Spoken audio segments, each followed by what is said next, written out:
Olá! No Câmara Notícias dessa semana, saiba como ajudar os alunos da creche Pequenino Vicente de Paulo que precisam de doações. Entenda como será a nova cobrança de água após a sanção da lei que foi aprovada no dia 4 de julho. Uma reportagem especial traça o perfil das vítimas de assassinatos em Bagé no ano de 2016. Acompanhe também como foi o terceiro simpósio da soja da região da campanha.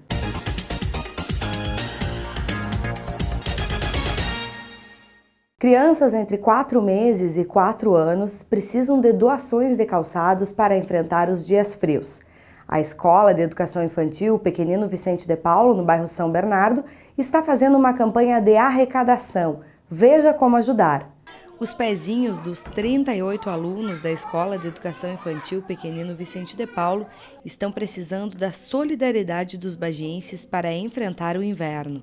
As crianças têm entre 4 meses e 4 anos, todas de família com baixa renda.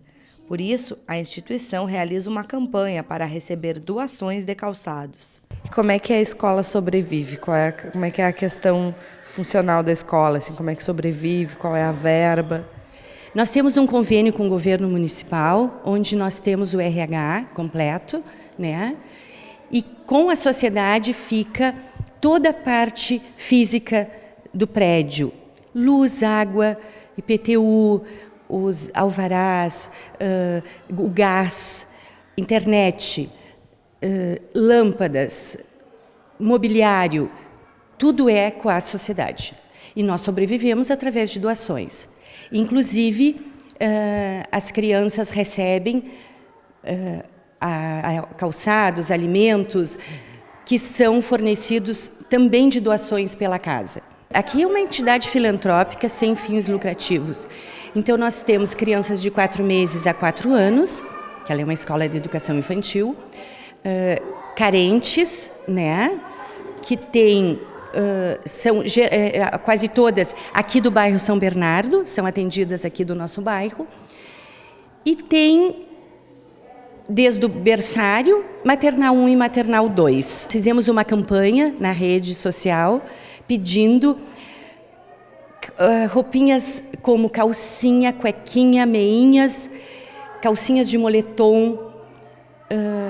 E graças a Deus nós fomos muito bem atendidos.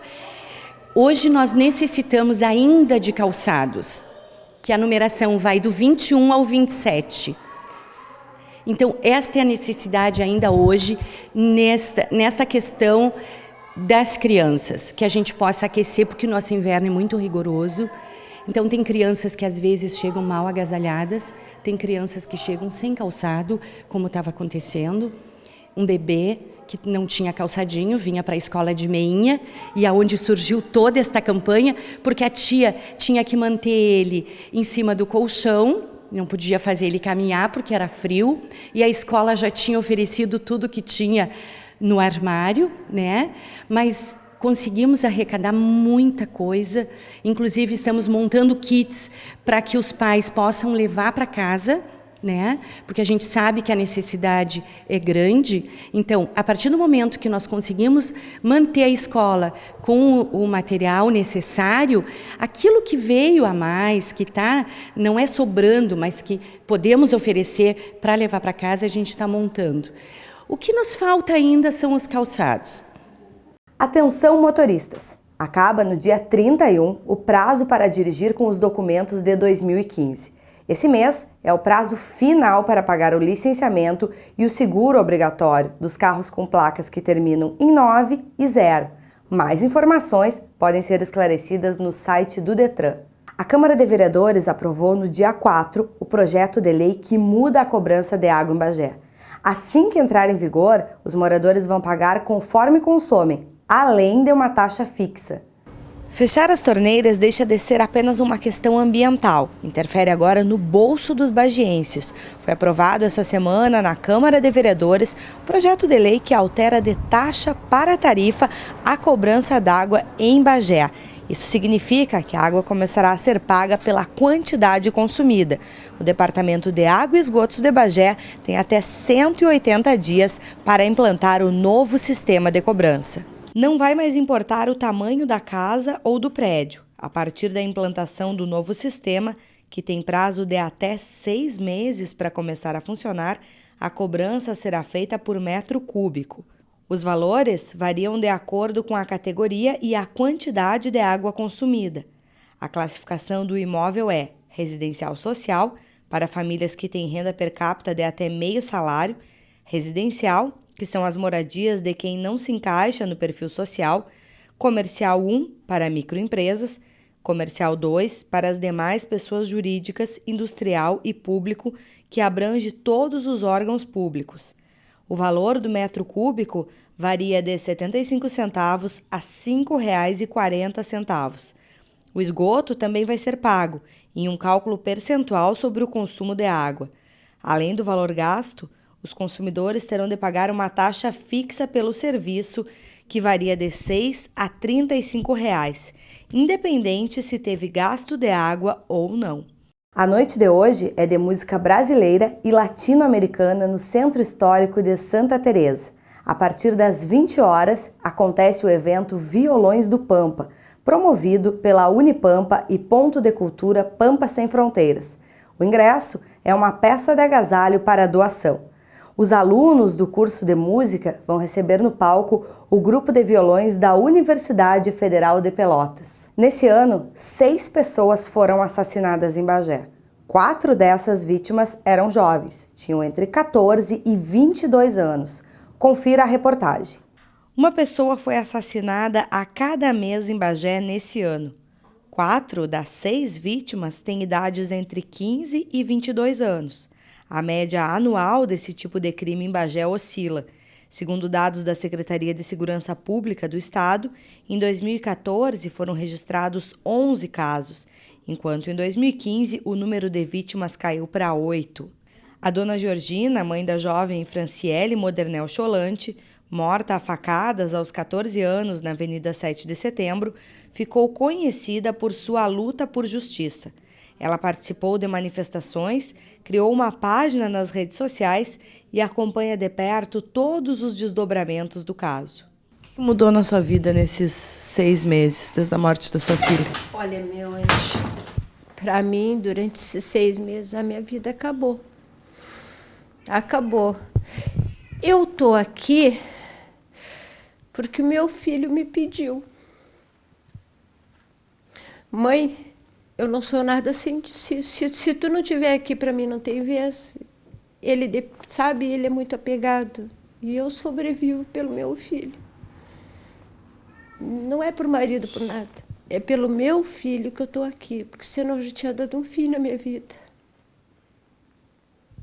E a senhora teme pela segurança da sua família hoje em dia? A minha vida, para mim, tanto faz. Sinceramente, eu tenho medo pelo meu filho. Meu filho, quando sai, ele é jovem, ele tem que sair, tem que tocar a vida, né? Mas eu trabalho à noite, mas eu passo a noite em claro. E eu sempre peço, filho, me avisa a hora que tu chegar.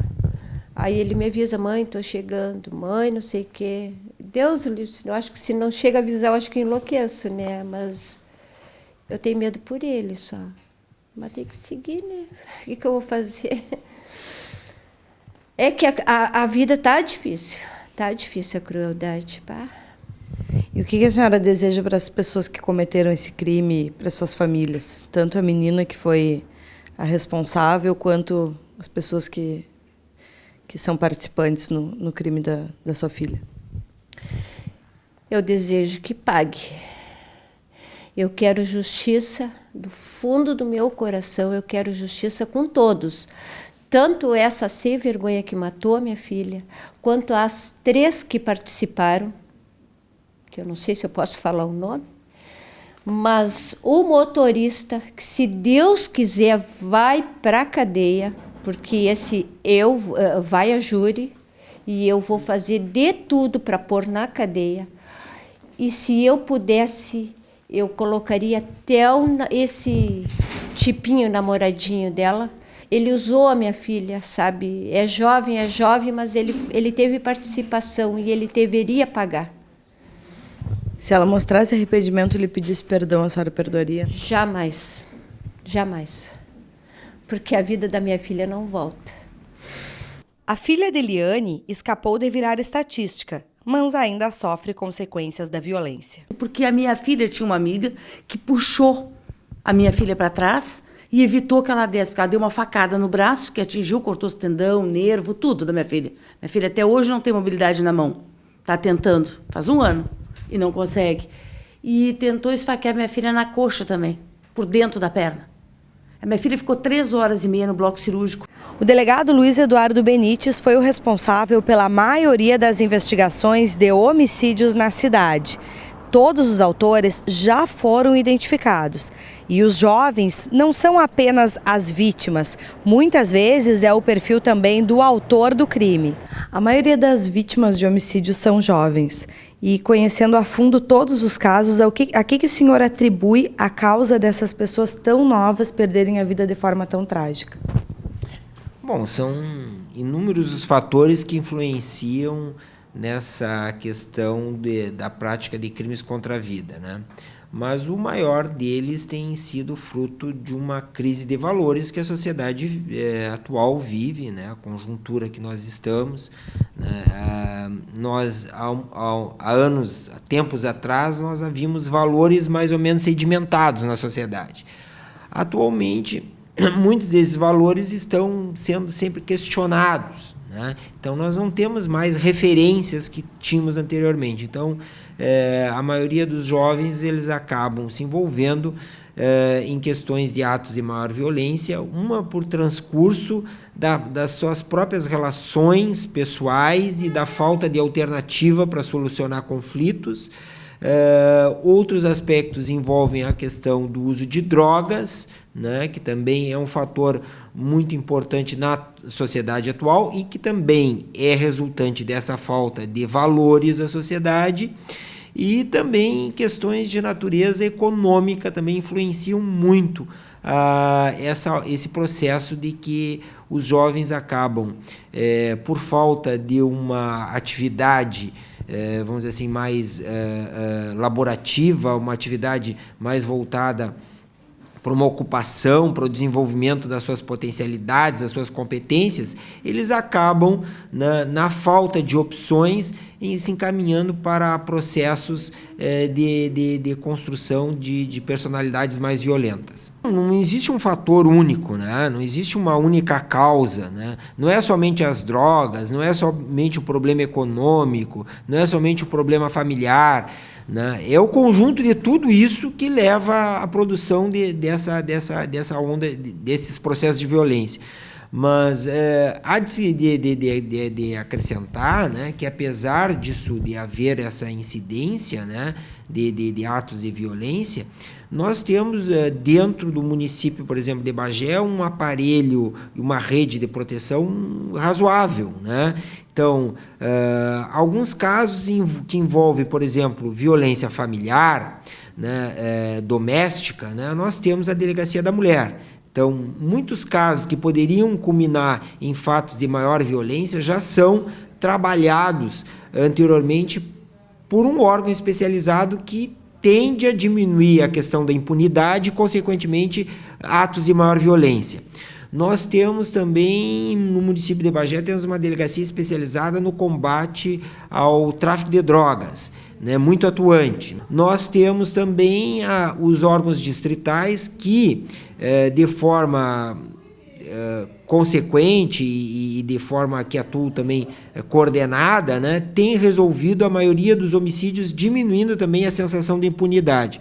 Quer dizer, nós temos fatores que contribuem para que essa onda que atravessa todo o país, né, de modo geral, que essa onda de violência não tenha efeitos tão devastadores aqui no município de Bagé. É claro que esse aparelhamento todo que nós temos, né, não depende somente dos órgãos policiais, né? Também o sistema criminal ele funciona em rede, né? Depende do Ministério Público, depende do Poder Judiciário, né? Depende do sistema legal, né, também. Então, tudo isso influencia nas sociedades, nas comunidades. Bom, nós tivemos assim os casos nos últimos anos, né, dos mais variados, né? Tivemos a questão de jovens, homicídios com jovens, que envolveram questão de uso de drogas, crimes passionais, né?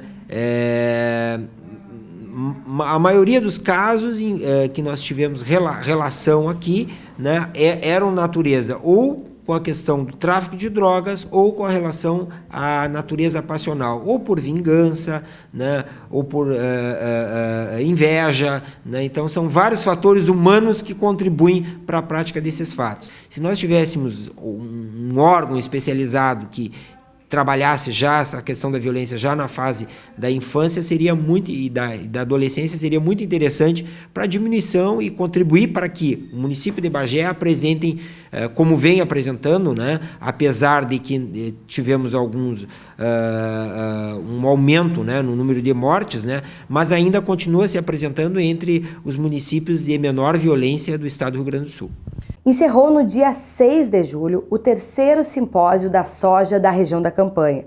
Pesquisadores e profissionais renomados da área trataram sobre o assunto e seus novos desafios. Nos dias 4, 5 e 6 de julho, a Associação e Sindicato Rural de Bagé sediou a 3ª edição do Simpósio de Produção de Soja da região da Campanha. A programação contou com palestras e oficinas técnicas voltadas para produtores, pesquisadores e estudantes. Como o senhor vê, seu Zélio, o momento da soja na região da Campanha? Olha, eu acho que o momento é um momento importante. Nós tivemos um crescimento muito grande de área nos últimos anos.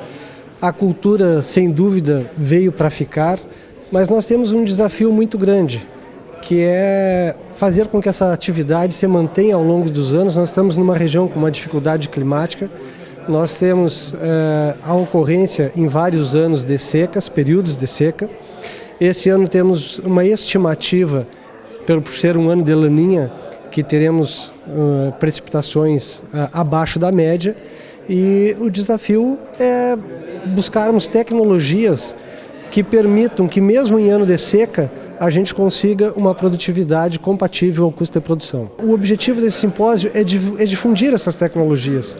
Nós temos muita pesquisa na soja, nós temos várias empresas públicas e privadas buscando novas tecnologias, mas essas tecnologias muitas vezes não chegam ao conhecimento dos produtores. E o objetivo desse simpósio é fazer com que o produtor tenha acesso a essas informações e, com um maior número de informações, ele planeje melhor o seu negócio. A gente sabe que as dificuldades climáticas não estão sob nosso domínio, nós não podemos influir sobre o clima, mas nós podemos a cada momento ver qual é a melhor maneira de nós desenvolvermos a lavoura para que ela, mesmo com essas dificuldades, se torne viável. E tem produtor que veio de longe para adquirir mais conhecimento. Eu sou produtor da região da planície costeira externa e há 30 anos plantando arroz. Faz 2 que eu iniciei na soja. Primeiro ano com 50 hectares, segundo com 200, e então em função da busca de começar a melhorar a produção de arroz.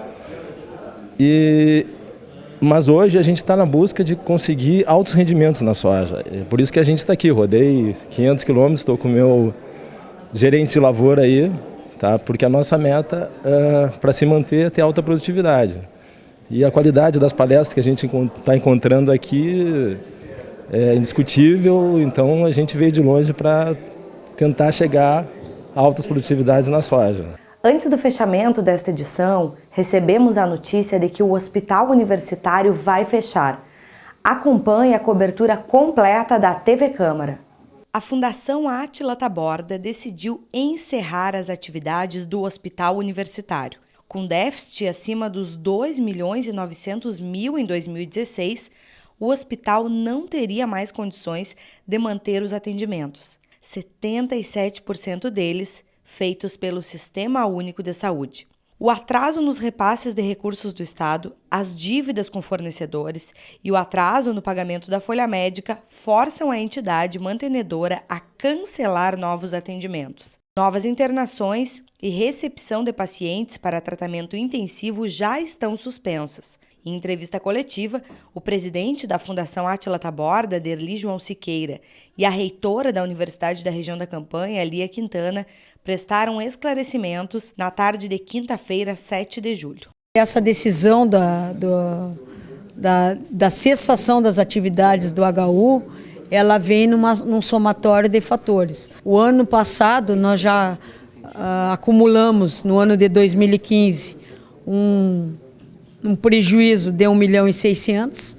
Baseado nisso e sabedores do que estava acontecendo, nós aprovamos um orçamento de 1.800.000. Ao fechar o mês de junho, abrimos um negativo de 2.800.000. Então, esse é o fato motivador para começar a cessar as atividades do HU, porque a gente vislumbra que isso não vai, que essa perspectiva vai piorar, vai cada vez piorar mais. De acordo com nota oficial emitida pela Fundação, o fechamento do hospital se dará de forma gradual, conforme a instituição for dando alta aos pacientes. Um hospital, ele é diferente de uma indústria, que tu vai lá, baixa a cortina e encerra as atividades. Nós temos hoje a CTI lotada, leitos lotados. Então, neste momento, como ético e de forma correta, nós vamos cessar as atividades no sentido de não receber mais pacientes. Mas os pacientes que estiverem lá vão receber todo o tratamento devido e correto. Além dos atendimentos, serviços como raio-x e eletrocardiograma já estão suspensos a partir desta sexta-feira. Com 153 funcionários de quadro e 14 médicos autônomos, a FATURCAMP esclarece que deve manter diálogo com a entidade sindical e, porventura, havendo a efetivação dos desligamentos, o processo se dará dentro das normas da CLT, garantindo o pagamento dos direitos trabalhistas. O Câmara Notícias encerra aqui. Voltamos com mais informações na próxima sexta-feira.